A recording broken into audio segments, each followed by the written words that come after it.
E aí, pessoal, tudo bem? Eu sou o professor Luiz Guilherme e vocês estão no meu curso prático de metodologia de pesquisa. Finalmente, depois de semanas escrevendo esse roteiro, eu consegui criar um curso que seja prático, que seja compreensível, que vai te ajudar a escrever um TCC, uma dissertação de mestrado, até mesmo uma tese de doutoramento, artigos científicos. Então é um curso bem prático, bem claro no que a gente tem que fazer, que vai te ajudar a completar essa tarefa na sua vida acadêmica. Esse curso existe para você se organizar, para você reunir informações, para você escrever tudo de uma forma lógica. Mesmo depois desse curso, com o seu trabalho, vai ser necessário ainda fazer bastante edição de texto, vai ser bastante necessário conversar com o seu orientador, com a sua orientadora, mas isso que eu estou trazendo para vocês é um guia, é uma receita de bolo para você fazer um bom trabalho de conclusão de curso. Então eu vou dividir esse curso em 6 etapas que a gente vai acompanhar ao longo desse vídeo. Vamos começar com a primeira etapa, então. Então, nessa primeira etapa, nós vamos conversar sobre 2 pontos principais. Qual é a mentalidade que você deve assumir para escrever um trabalho científico? E o segundo ponto, posso usar o ChatGPT para escrever um trabalho científico? Então, vamos pensar nessas 2 coisas primeiro, tá? Vem comigo que vai dar certo. Bom, vamos começar falando sobre a mentalidade de você escrever um trabalho científico. A pesquisa científica tem a ver com 3 coisas: organização, comprometimento e vergonha na cara. Um trabalho científico é um método para você investigar qualquer fenômeno de qualquer ordem. Fenômeno físico, fenômeno químico, fenômeno biológico, ciências sociais, tecnologia e por aí vai. Significa que esse curso serve para qualquer área de conhecimento. Pesquisa, então, é um trabalho de imersão do pesquisador. Não dá para pular etapa, não tem atalho para quando a sua missão é observar o mundo, analisar o mundo e descrever o mundo. Você tem que observar as coisas enquanto elas acontecem. Como eu costumo dizer, ninguém assa um frango em 10 minutos. É preciso respeitar o tempo em que as coisas acontecem para que o nosso trabalho seja bem feito. A gente não pode acelerar o processo de pesquisa. Então vamos lá. Qual é a mentalidade para você escrever um trabalho acadêmico? Em primeiro lugar, não escreva para se livrar do trabalho. Não escreva como se fosse uma coisa ruim, como se fosse uma coisa que atrapalha a tua vida. Escreva com o compromisso de descrever o mundo, de descrever um fenômeno. É muito importante que a gente tenha comprometimento com o que a gente faz. Porque, afinal de contas, você não vai colocar o seu nome num trabalho ruim, né? Então tem que ter comprometimento. Ter trabalhos ruins significa que o seu trabalho sempre vai ser rejeitado em congresso, em revista. Então o trabalho tem que ser bom. E o comprometimento, o texto, transparece o comprometimento do pesquisador. Segundo lugar, não escreva pensando no número de páginas, pensando que, eu preciso escrever 12 páginas. Você não vai chegar nem nas 5, se você pensar assim. Então escreva como você tem que escrever, livre, com dados, pensando, seja detalhista, porque com a edição do texto, enquanto você vai lapidando o texto, pega esse pedaço, junta aqui, coloca esse lá e tal, aí o seu trabalho vai ficar no tamanho que é exigido. Não pense em número de páginas, pense em escrever, simplesmente. Depois o número de páginas a gente resolve. Terceiro ponto, Escreva sempre com aquele sentimento de inconformismo, com aquele sentimento de que sempre pode fazer melhor. Até porque um texto nunca está acabado, né? Um trabalho é sempre um recorte de um espaço e de um tempo e de uma lógica. Então aquele texto ele nunca vai estar realmente acabado. Então pense nisso, pense com essa insatisfação de que amanhã você pode fazer melhor. É muito comum, por exemplo, você ler um texto que você escreveu há 5 anos e achar ruim, e achar que poderia ter sido melhor. Então o exercício é esse, é o exercício do inconformismo. Número 4, depois que você escrever, deixa o texto dormir.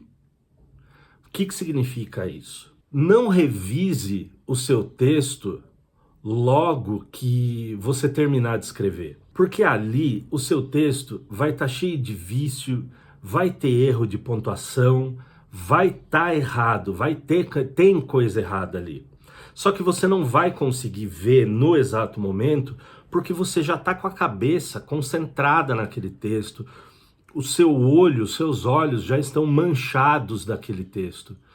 Então, terminou de escrever, salva o texto, guarda, fecha, vai fazer outra coisa e deixa para você ver de novo no dia seguinte, com a cabeça fresca, com os olhos limpos, e daí você vai conseguir corrigir o texto com melhor eficiência. Quinto lugar, toda afirmação tem que vir de algum lugar.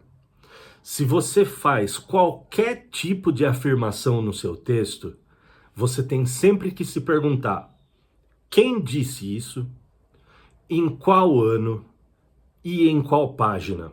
Por isso que é importante que você organize desde o primeiro momento as suas referências bibliográficas.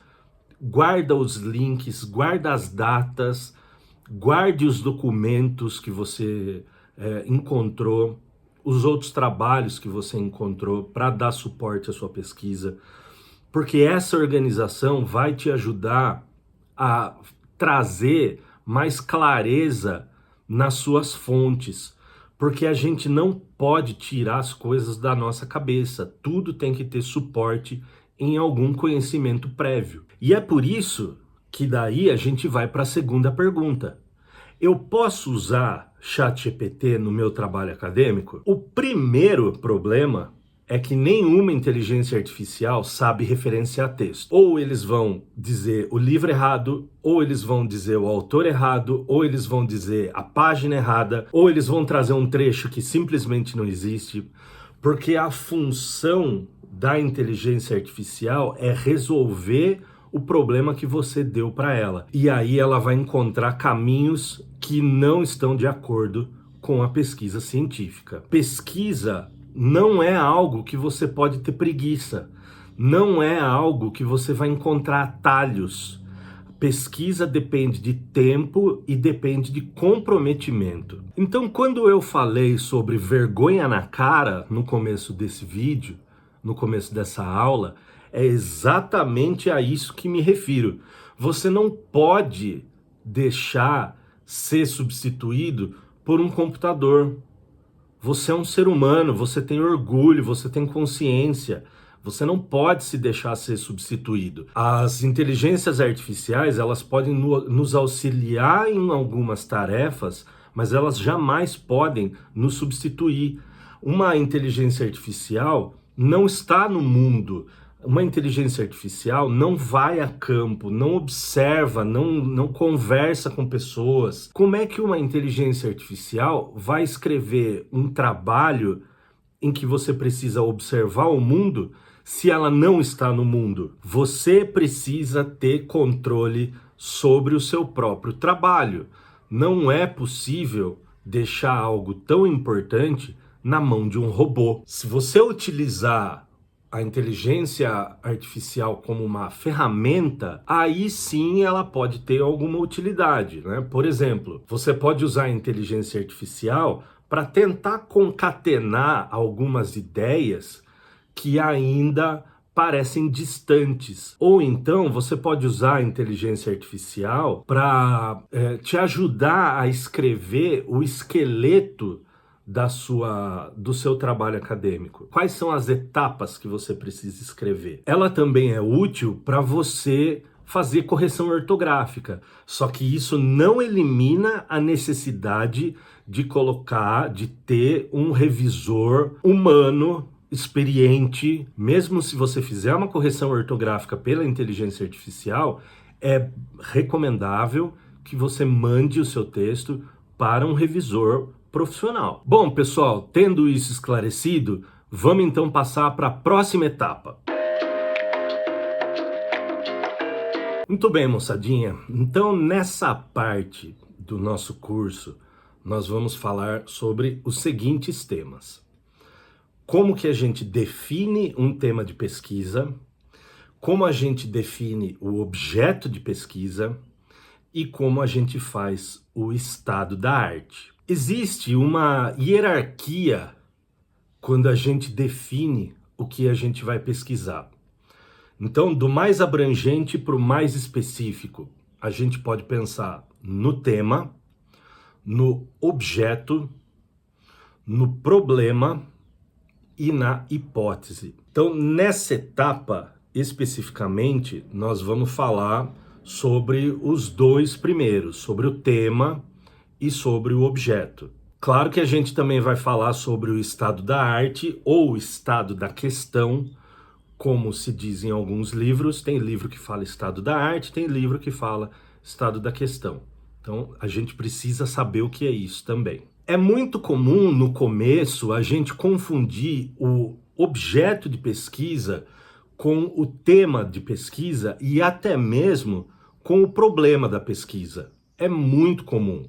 Só que a gente vai ver aqui que existe uma diferença muito sutil entre esses três elementos, e quando a gente entende isso logo de cara, logo no começo, todo o resto vai ficar mais simples. Enquanto o tema da pesquisa é o campo mais amplo do interesse, o objeto de pesquisa é um recorte, é um afunilamento sobre esse tema. Então, por exemplo, o seu tema de pesquisa pode ser tecnologia na educação. Então perceba aqui que tecnologia na educação é um tema muito amplo. Você pode falar sobre muitas coisas dentro de tecnologia na educação. Só que, como a gente sabe, na pesquisa científica, a gente só pode resolver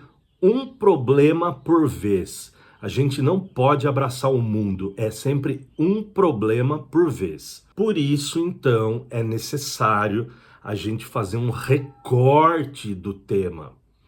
Ou seja, afunilar o que se pretende investigar para que a nossa pesquisa tenha um foco muito mais definido. Então, como é que fica? O nosso tema é tecnologia na educação. O nosso objeto de pesquisa, então, poderia ser o uso de celulares na educação.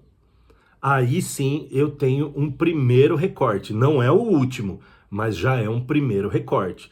Então, tema e objeto são instâncias diferentes nessa hierarquia de pensamento. Se você entender essa hierarquia até o final, as coisas vão ficar mais óbvias para você. Pensa assim, ó, o tema é o bairro de uma cidade. Um objeto de pesquisa, então, é uma casa que está inserida nesse bairro. Cada casa, então, pode ser considerado um objeto de pesquisa diferente dentro do tema que é o próprio bairro. Então, pensando no nosso exemplo, tecnologia na educação é um tema que acontece dentro de todo o universo que é a educação.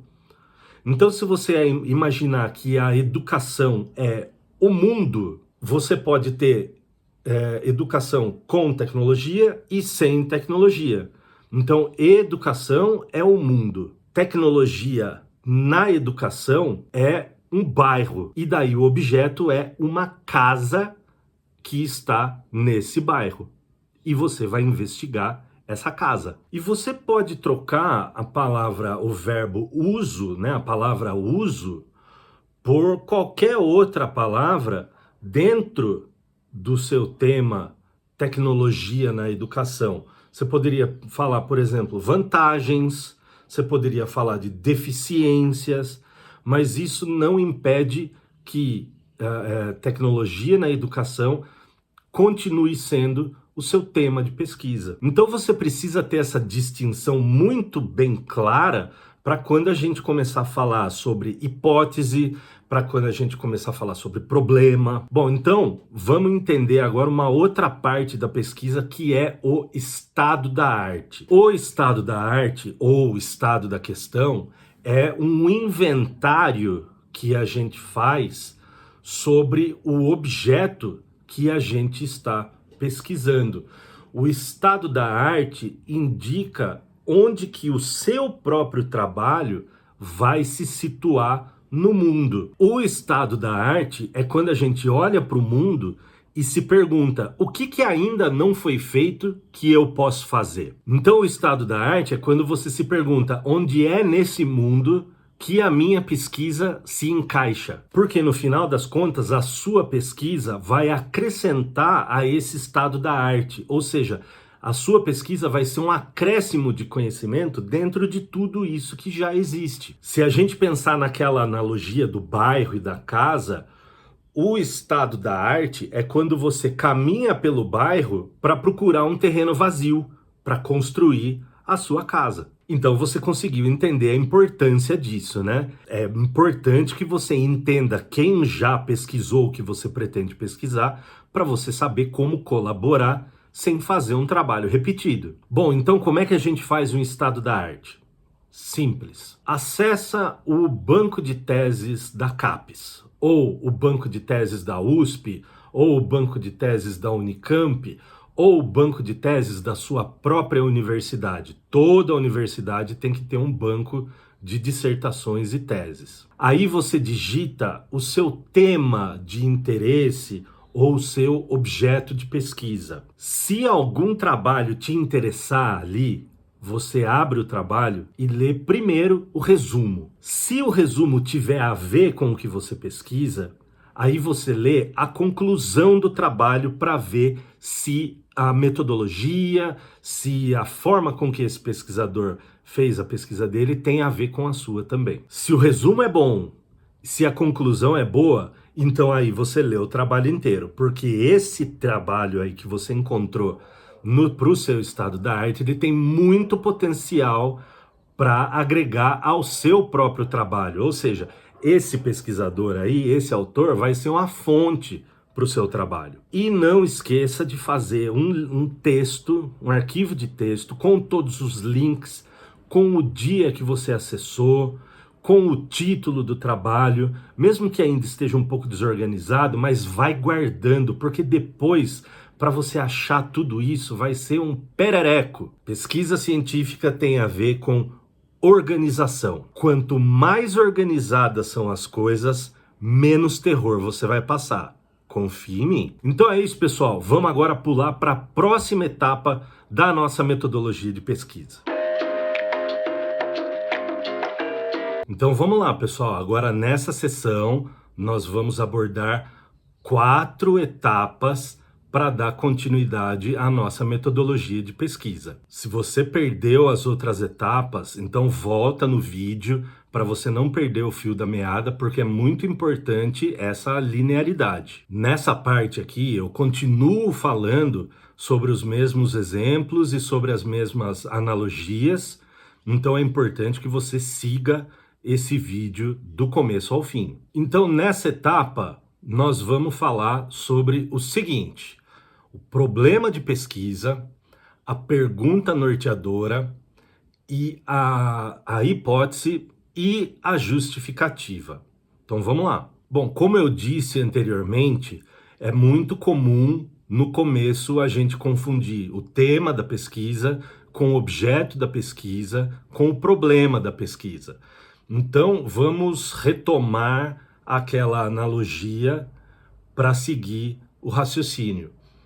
O tema da pesquisa é o bairro que contém centenas de casas. O objeto de pesquisa é uma casa que está dentro desse bairro e é sobre essa casa que você vai falar. Então, o problema de pesquisa é algum fenômeno que acontece dentro dessa casa e que você vai investigar, como, por exemplo, um vazamento, um curto-circuito na rede elétrica. Só que no pensamento científico, problema não é sinônimo de coisa ruim, de coisa negativa. Um problema é um fenômeno, e esse fenômeno, como eu disse, ele pode ser biológico, pode ser físico, pode ser filosófico, e por aí vai. Então vamos seguir a linha do que a gente construiu nas etapas anteriores. O tema da pesquisa é tecnologia na educação. O objeto de pesquisa é o uso de celulares na educação. Mas entenda que eu não estou dizendo que o aparelho celular físico é o objeto. Eu estou dizendo que o uso dos aparelhos celulares é o objeto, é o fenômeno dentro da minha pesquisa. Agora, para a gente delinear ainda mais a nossa pesquisa, a gente precisa pensar no problema, que é o fenômeno que acontece dentro do objeto de pesquisa, que vai ser um fenômeno maior. Então você tem o tema, e daí você tem o objeto, que pode ser um fenômeno, e você tem o problema, que é um outro fenômeno contido nesse fenômeno. Então olha esse exemplo de problema.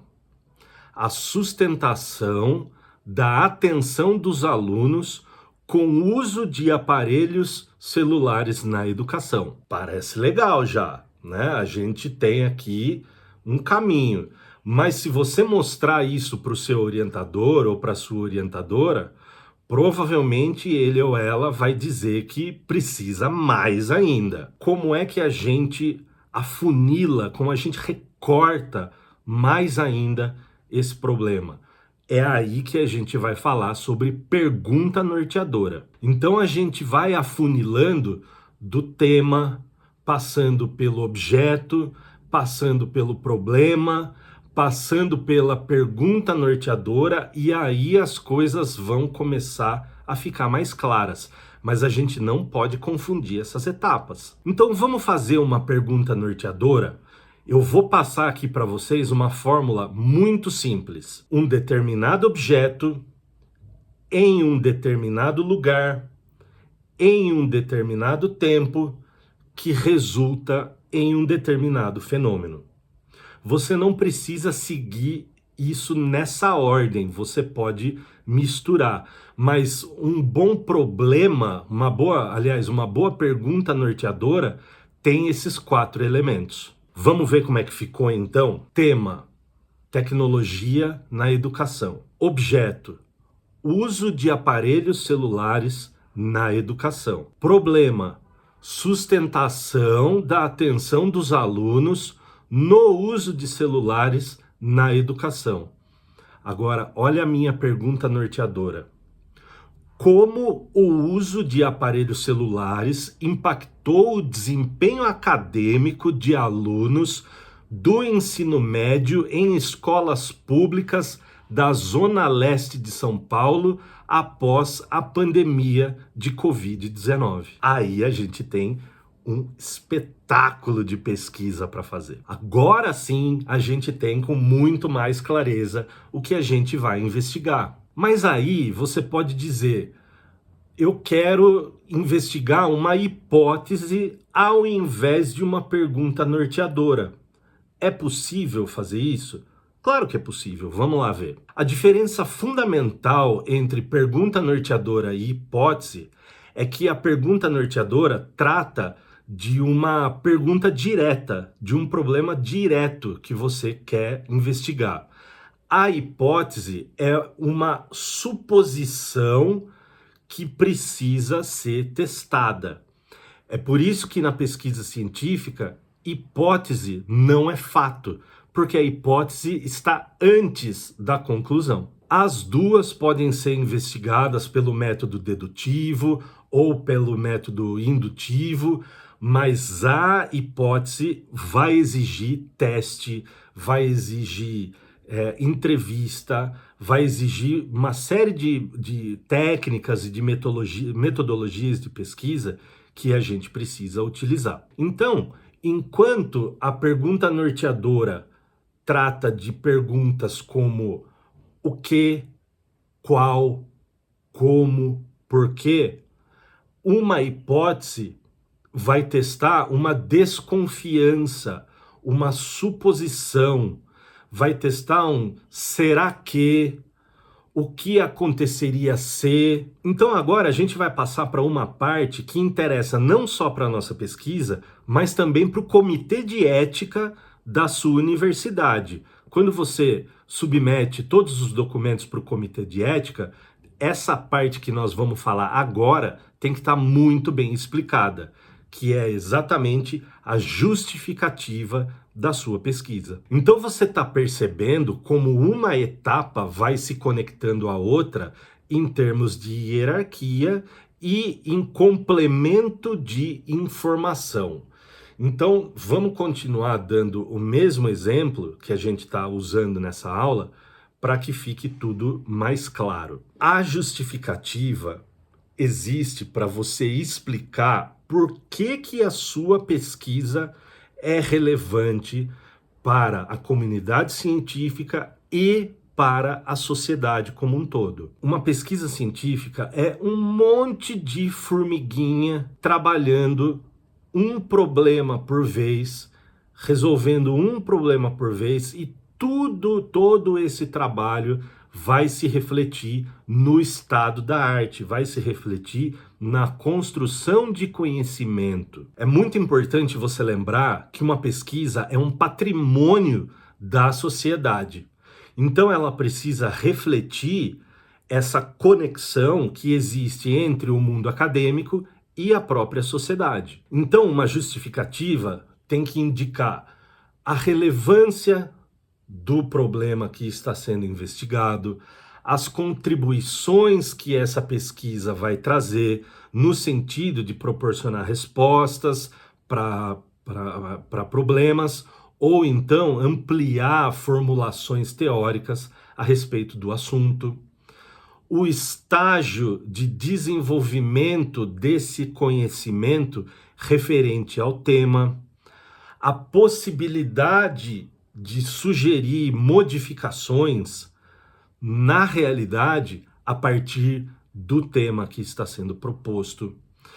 Tudo isso significa que a pesquisa científica é um olhar sobre a realidade, não só exatamente para resolver problemas, mas também para você investigar um fenômeno, para você descrever um fenômeno, para você deixar um campo de conhecimento pronto para que outras pessoas possam seguir depois. Então, uma pesquisa na área do direito, por exemplo, pode mudar a forma com que uma lei é aplicada ou interpretada. Uma pesquisa na astrofísica pode trazer novos entendimentos sobre a origem do universo. Uma pesquisa na matemática pode trazer novas formas de você escrever um código de programação que vai resolver um problema que ainda não tem solução. É por isso que, ao contrário de algumas pessoas aí,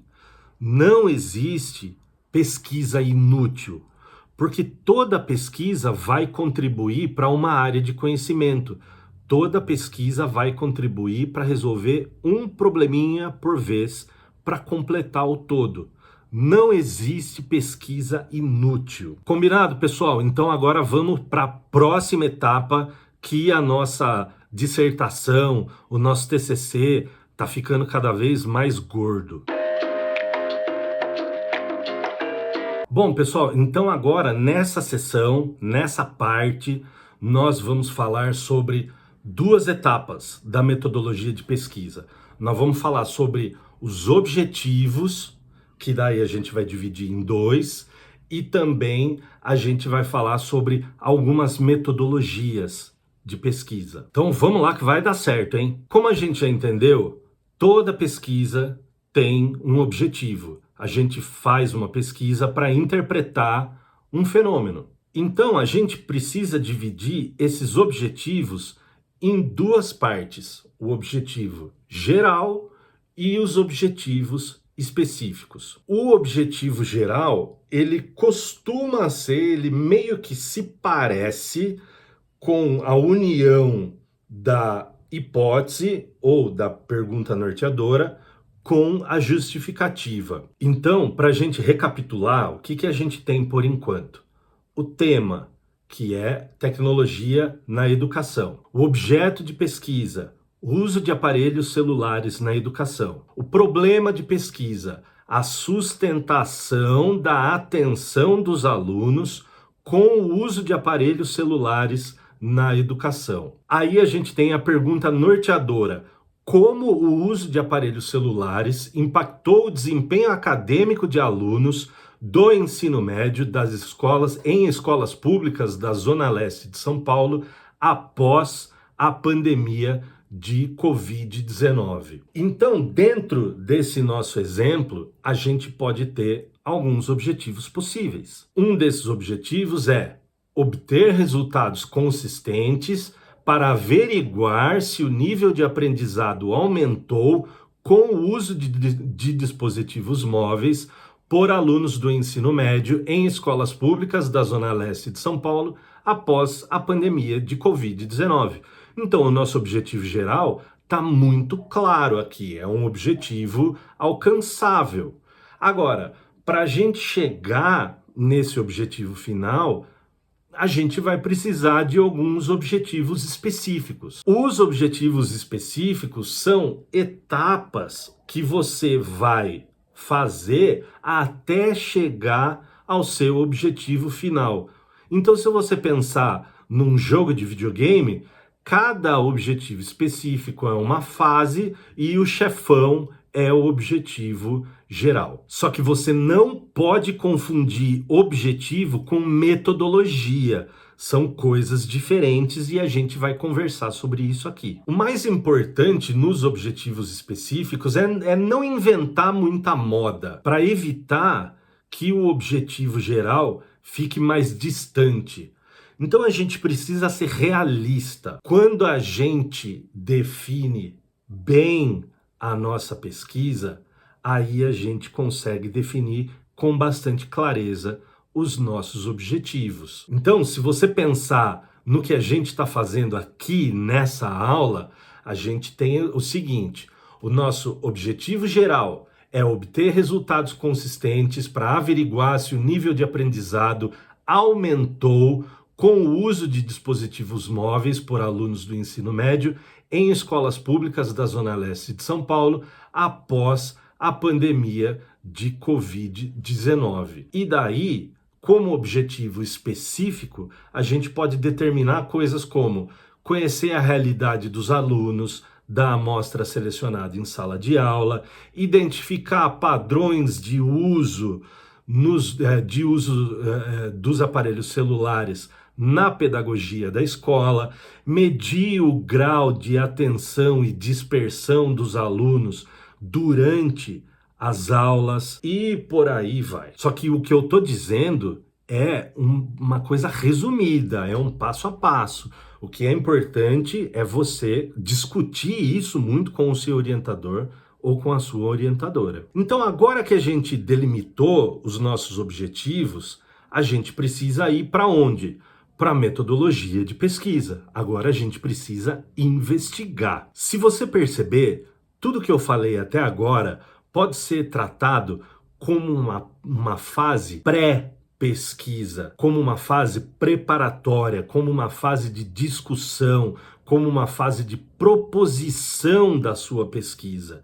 Então aqui você vai ter bastante coisa de revisão bibliográfica, você vai ter bastante suporte em autores, você vai conversar bastante com o leitor a respeito da sua pesquisa. Quando a gente passa para essa etapa que a gente vai ver agora, que é a metodologia de pesquisa, em que a gente vai aplicar métodos para colher dados e para analisar os dados e finalmente para demonstrar os dados, aí a gente pode tomar como uma outra fase da pesquisa. Então você vê que as coisas sempre se complementam e essa primeira fase acaba sendo uma pavimentação para você buscar os resultados que precisa. Então a metodologia é a forma sistemática, controlada e verificável com que você analisa dados e chega a um resultado. A partir e apenas a partir desses passos premeditados que a sua pesquisa vai ter a devida confiança que toda a comunidade científica precisa e depende. Então aqui a gente vai falar sobre metodologias comuns da área de humanas, porque a gente está falando de educação, mas existem diversas metodologias diferentes que podem ser aplicadas em diferentes áreas. Então aqui a gente vai começar com a revisão bibliográfica. Como eu já disse, num trabalho acadêmico, a gente não pode tirar as coisas da nossa linda cabecinha. A revisão bibliográfica é uma parte integrante da nossa pesquisa. A gente sempre vai fazer revisão bibliográfica. A gente sempre vai usar autores para dar suporte ao que a gente está falando. Então a gente precisa embasar o que a gente fala em autores que são confiáveis e que são consistentes dentro do nosso objeto de pesquisa. Então, novamente, quando você estiver escrevendo o seu trabalho e você fizer uma afirmação, aí você para, olha para aquela afirmação e pergunta: quem disse isso? Em qual ano? Em qual página? Quanto mais você fizer isso, mais confiável a sua pesquisa vai se tornar. Então a minha dica para organizar isso é: primeiro você encontra autores que vão servir como uma espinha dorsal do seu trabalho. Outras referências, como livros, trabalhos acadêmicos, vão servir para você dialogar, para você criar um diálogo entre os autores da sua espinha dorsal e essas outras referências. Inclusive, você pode até trazer gente que não concorda com o que você está falando para ampliar o seu diálogo dentro do seu trabalho. Então, por exemplo, na minha tese de doutoramento, eu uso um número de autores que fazem parte de uma espinha dorsal dentro da escola de pensamento que eu pesquiso. Aí outros autores vão servir para complementar, para dialogar, para trazer mais informações e enriquecer o texto com informações. E como eu disse, nem todo mundo precisa concordar. Você pode trazer autores que discordam do que você está falando para você enriquecer ainda mais essa conversa. E assim você consegue fundamentar o seu trabalho com dados, com fatos e não com opiniões, não com achismo, porque pesquisa não é achismo, pesquisa é fato. Vamos falar sobre uma outra metodologia de pesquisa, que é a entrevista. Você está muito acostumado com entrevista porque você é um ser humano que conversa com outras pessoas. Então você pergunta e responde. Então você já está acostumado com entrevista. Se você vai fazer entrevista na sua pesquisa, o Conselho de Ética da sua universidade vai pedir um documento chamado Termo de Consentimento Livre e Esclarecido, que é uma descrição completa da sua pesquisa para que o entrevistado possa conhecer e assinar. Você não pode colocar no seu trabalho respostas de uma pesquisa que não foram assinadas, que não estão de acordo. Você não pode, o seu trabalho pode ser invalidado por isso. E aí você também tem que dar uma pauta dessa entrevista, que são perguntas elaboradas dentro desse tópico específico que você está pesquisando, para encontrar as informações que você busca. Então, Existem basicamente 3 tipos de entrevista. Você tem a entrevista estruturada, que é aquela rígida, que segue a ordem do questionário e todos os informantes vão responder naquela ordem, como, por exemplo, o censo do IBGE. Todo mundo responde as perguntas naquela ordem que o IBGE define. Aí você tem um outro tipo de entrevista, que é a entrevista semi-estruturada, em que você tem uma pauta, mas você não precisa seguir a ordem, porque você pode ir acrescentando as perguntas à medida que a conversa vai acontecendo. Então, se você tem 10 perguntas, você pode começar com as 5, pular para 3, ir para 8 e por aí vai. E aí você tem a entrevista aberta, que não segue nenhum roteiro. O pesquisador pode conversar livremente sobre o tópico e conduzir essa conversa e depois extrair essas informações. Então, a entrevista aberta não tem uma pauta específica. Presta muita atenção nessas dicas que eu vou dar agora. Não utilize sites e software que faz transcrição de áudio. O entrevistado assinou um termo de sigilo, um termo de compromisso. Quando você coloca o áudio num serviço de transcrição, principalmente de inteligência artificial, essas informações que estão na gravação vão para um banco de dados, vão para um treinamento de inteligência artificial. E aí você quebra o sigilo. Então você não pode colocar um áudio de uma entrevista para ser transcrito automaticamente. Isso é roubar no jogo. E, em segundo lugar, por conta daquela mentalidade de pesquisador que a gente estava conversando no começo, de ter comprometimento, de ter vergonha na cara. Então, você precisa ouvir o que o seu entrevistado disse e você precisa transcrever mecanicamente, com as suas mãos, com o seu ouvido, com a sua atenção, palavra por palavra e letra por letra, para que você possa entender com profundidade o que aquela pessoa está falando e você poder escrever um texto mais sério e um texto mais contundente para a sua pesquisa. Pesquisa é coisa séria, não tem atalho de guru, não tem jeitinho, é coisa séria. Agora, é difícil? É difícil, cara, não dá para mentir, é difícil.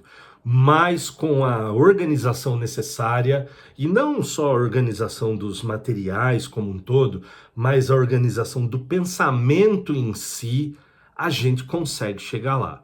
A gente precisa respeitar o tempo.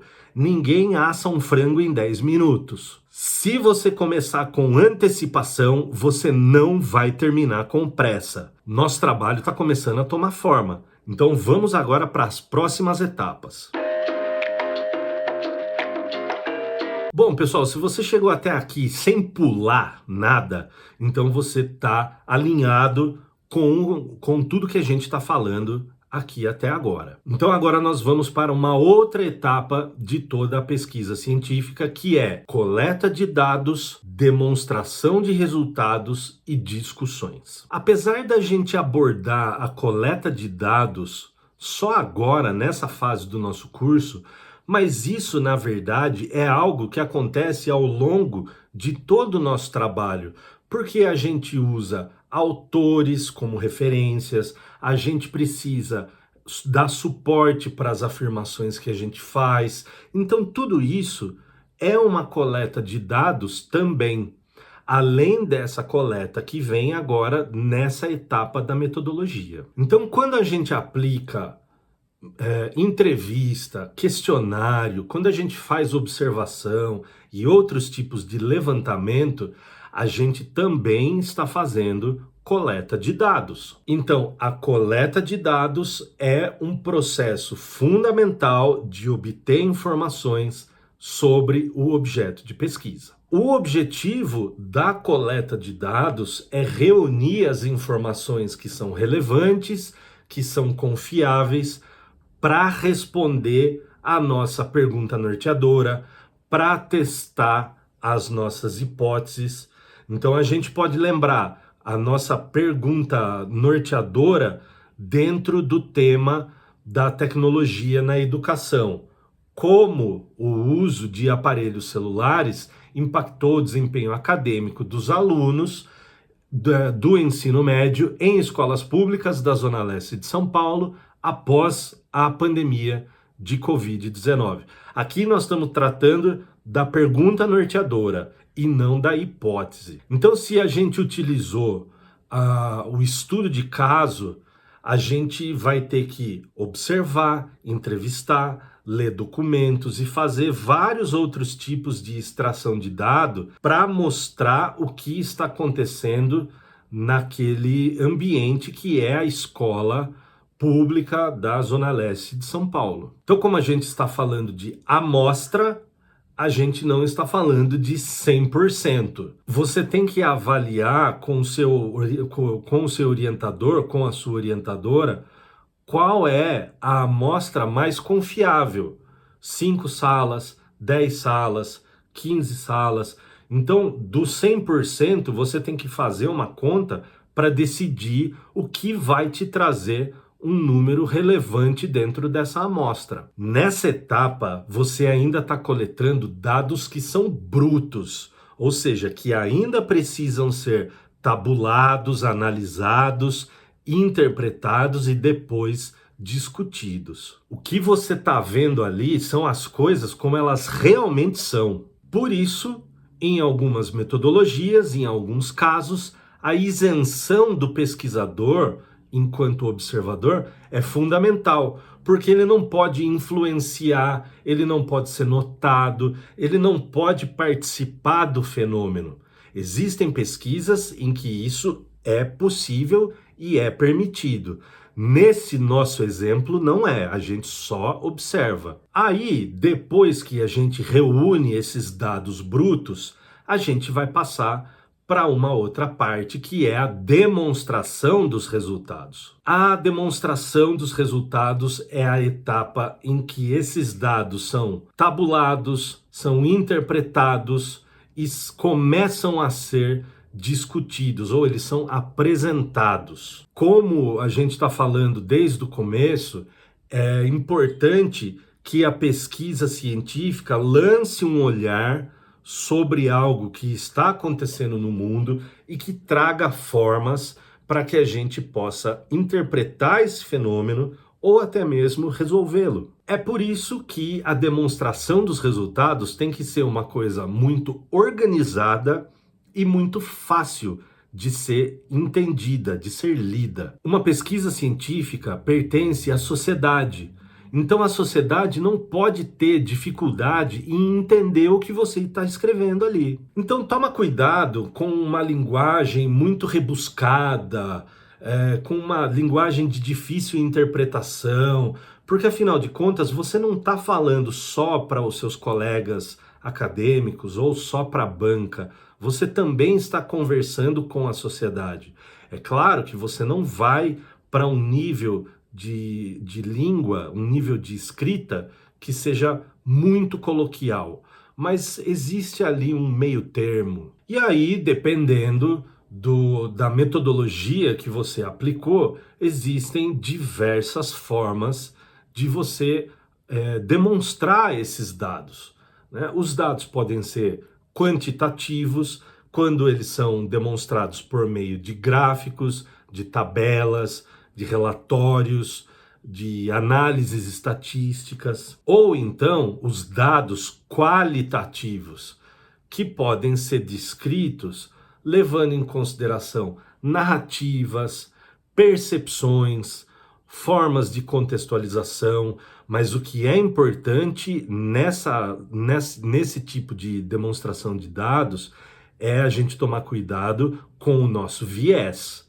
A gente tem que ser claro, a gente tem que ser isento ao máximo possível na hora de descrever esses dados qualitativos. Contexto é tudo num trabalho acadêmico. Você faz um texto com uma estrutura que você traz contexto, que você traz relato, que você traz dados, e aí você começa a concatenar, a juntar, a relacionar tudo isso que você está trazendo. Então, o que esta aula está fazendo do começo ao fim é isso, é te ajudar a organizar essa quantidade de dados para que elas possam ser apresentadas, para que esses dados possam ser apresentados de uma forma lógica e compreensível. Então, em alguns casos, é importante que a gente mantenha uma certa distância. É importante que os dados falem por si só. Uma pesquisa é feita por seres humanos e não por inteligência artificial. É por isso que a gente, em algum momento, vai poder dar o nosso ponto de vista, em algum momento do trabalho. E a gente vai fazer isso exatamente na discussão. Eu costumo fazer sempre a diferenciação entre discussão e considerações. E eu vou explicar por quê. Primeiro que eu acho que o termo considerações finais é um pleonasmo. Eu acho uma coisa meio esquisita. Então eu não costumo usar considerações finais. Eu costumo usar discussões. Uma pesquisa científica é sempre um recorte de um tempo, de um espaço e de um fenômeno. Então a gente não pode cravar eternamente aquele resultado, porque afinal de contas a gente está lidando com o ser humano e o ser humano é caótico. Amanhã acontece uma coisa que pode desatualizar o seu trabalho e aí você vai ter que fazer algo para atualizá-lo, você vai ter que fazer uma nova pesquisa para atualizá-lo.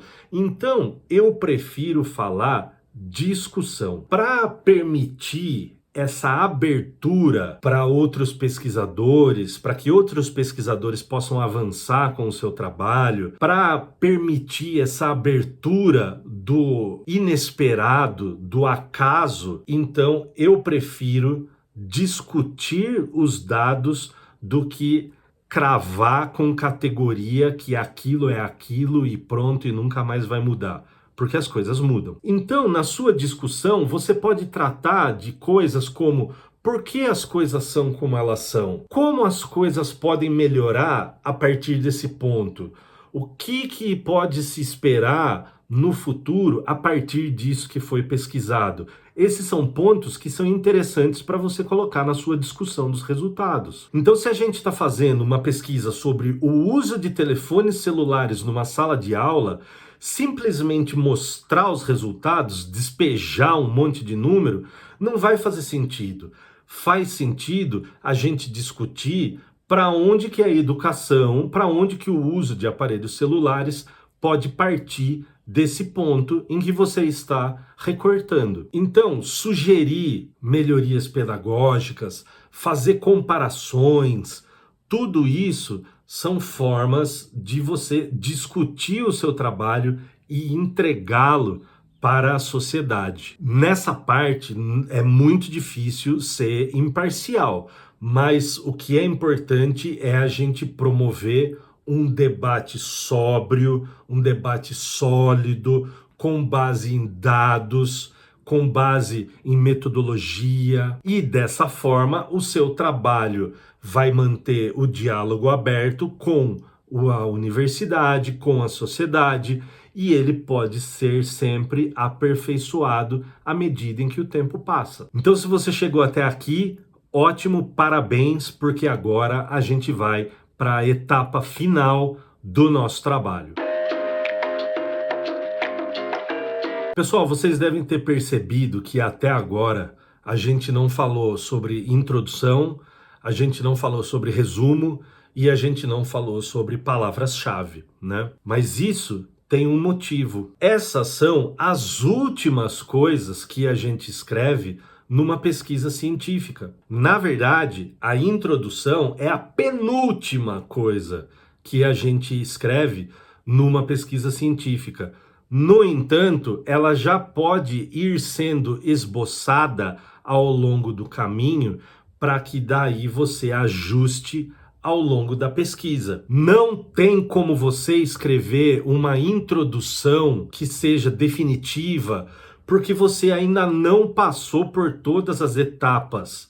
Então a introdução tem que ser a penúltima coisa. O que a gente precisa incluir numa introdução? Bom, primeiro de tudo, a introdução geralmente sempre na primeira pessoa do plural. O trabalho é feito por você e o seu orientador ou a sua orientadora, portanto, é sempre nós e nunca eu. Alguns trabalhos vão pedir para que você descreva o seu percurso acadêmico na introdução.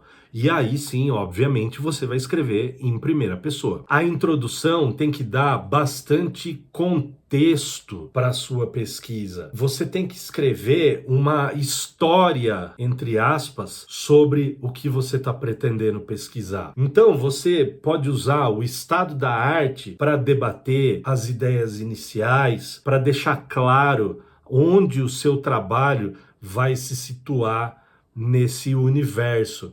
Você pode dizer sobre as etapas que você pretende percorrer ao longo do seu trabalho, mas não se preocupa, porque você vai ter que ajustar isso, porque algumas coisas mudam no decorrer do trabalho. Então, na introdução, você vai dar todo um contexto sobre o que vem por aí, sobre o seu tema, sobre o seu objeto, sobre o problema ou a hipótese e por aí vai. A introdução é esse contexto inicial, exatamente é o nome, introdução. E é aí que vem a mágica da edição de texto.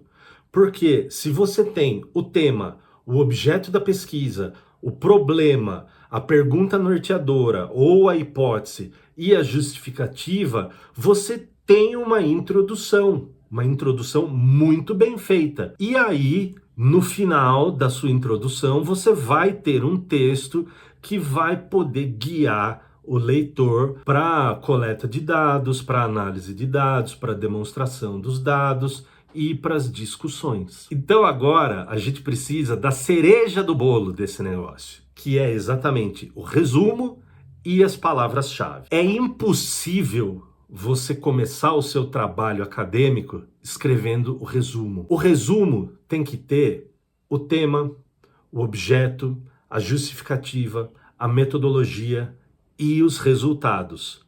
Sim, os resultados. Resumo não é spoiler. Você tem que dizer os resultados da sua pesquisa no resumo para que as outras pessoas que vão ler o seu trabalho, para elas já saberem se interessa ler o seu trabalho inteiro. Como é que você vai escrever um resumo, antes de tudo, se você ainda não fez nada do que tem que ser feito? Qualquer coisa que você inventar num resumo antes de fazer a sua pesquisa inteira vai ser achismo. Não tem cabimento. Pesquisa lida com fato. Então, você só escreve o resumo depois que você fizer absolutamente tudo, inclusive a introdução. Então, como eu disse, o modelo do resumo é infalível. O tema, o objeto de pesquisa, a justificativa, a metodologia e os resultados. Cada manual acadêmico vai ter uma quantidade mínima e uma quantidade máxima de palavras. Então é importante que você consulte o manual primeiro para saber o quanto você precisa ajustar o seu resumo. E outra, hein? Resumo é de uma forma fria, objetiva, informativa, sem adjetivo, sem sentimento, é completamente descritivo. Quando você tem tudo isso, então aí a gente vai para ultimíssima parte, que são as palavras-chave. Palavra-chave é muito simples. Em primeiro lugar, o plural correto é palavras-chave e não palavras-chaves.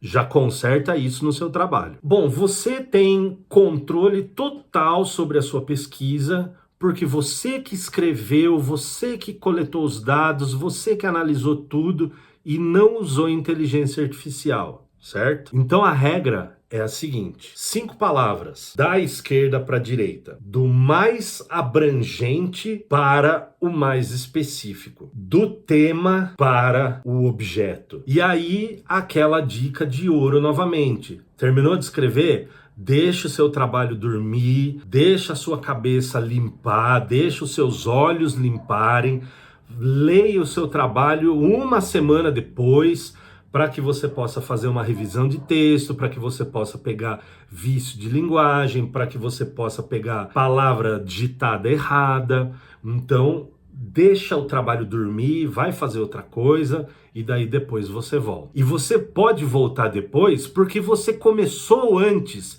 porque você se preparou, porque você assistiu essa aula e agora você sabe fazer o negócio. Bom, pessoal, então é isso. Eu espero que vocês tenham gostado, eu espero que essa aula, que esse curso, esse mini curso, tenha sido útil para o trabalho acadêmico de vocês. Fiquem à vontade para entrar em contato comigo se vocês precisarem. Boa sorte na defesa, um abraço e até a próxima.